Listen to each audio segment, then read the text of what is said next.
Hi, this is Sarah. Just a reminder before my story for today. Be sure to get the free gift I mentioned at the end of this video. Most people know the book, very few people know the story behind it. And I promise you, the story behind it is more haunting, more human, and more inspiring than anything you will find inside its pages. So if you have ever read 1984, or even just heard the name Big Brother, stay with me. Because this one is going to stay with you. I remember the first time I read 1984. I was young enough that it felt like science fiction, and old enough to understand that it was not. That creeping feeling that someone was always watching, that truth could be rewritten, that the people in charge could make you doubt your own memory. It got under my skin in a way that very few books ever have. But here is what nobody told me when I read it. The man who wrote it was already dying. He was alone on a remote Scottish island in a farmhouse with no running hot water and no road to the outside world. And he was racing, not toward a deadline, but toward death, knowing it, writing anyway. That, to me, is one of the most extraordinary stories in all of history. It is 1946. World War II has just ended. London is still battered and exhausted.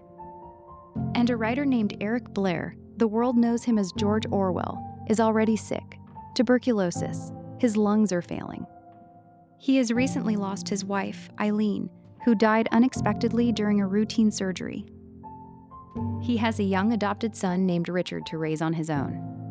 And in the middle of all of this grief and illness, he has an idea for a book, a warning. A story about what happens when government goes so wrong that truth itself becomes a weapon used against the people.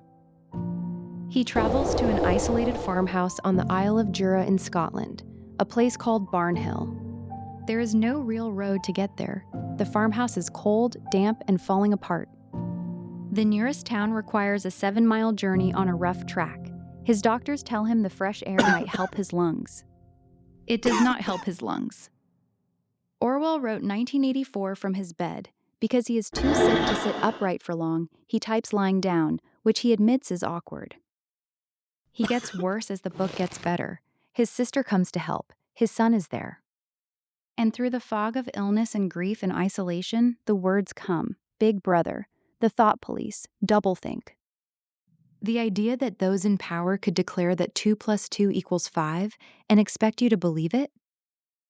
Remarkably, the phrase 2 + 2 = 5 was not something Orwell invented. He had seen it used as an actual political slogan in the Soviet Union, a promise to complete a 5-year industrialization plan in 4 years. He put it in the book because he had seen, with his own eyes, how easily people could be made to accept an obvious lie. He finishes the manuscript in 1948 and sends it to his publisher. He is so ill by the time the book is done that he cannot leave the hospital to attend his own publication. On June 8, 1949, 1984 hits the shelves. 7 months later, George Orwell is dead. He is 46 years old. But the book lives. It became one of the most widely read novels in history. Words Orwell invented: Big Brother, doublethink, the memory hole, thought crime, enter the English language and never leave. And every single time, in every generation, when people start to feel that something has gone wrong with the truth, someone picks up that book again. Here's what I keep coming back to. Orwell did not write 1984 because he thought things were hopeless. He wrote it because he believed the opposite. He said himself it was a warning, not a prophecy. He wrote it for people like you and me, ordinary people, because he believed we were worth warning. He believed that if someone laid it out clearly enough, the people would recognize it and push back. That is not the work of a man who had given up. That is the work of someone fighting with everything he had left. Writing from his bed on a Scottish island in the rain, lungs failing, hand barely steady on the keys. That is what it looks like to believe your words matter. And here's what I want you to think about today. Orwell wrote to warn future generations. He put it all down on paper because he knew that the only way to keep something alive is to write it down. And I believe that with everything in me, your family has a story like that too. Not a dystopian novel, maybe, but a moment, a person. A piece of wisdom or courage or kindness that deserves to exist beyond the person who lived it. And only you can write it down.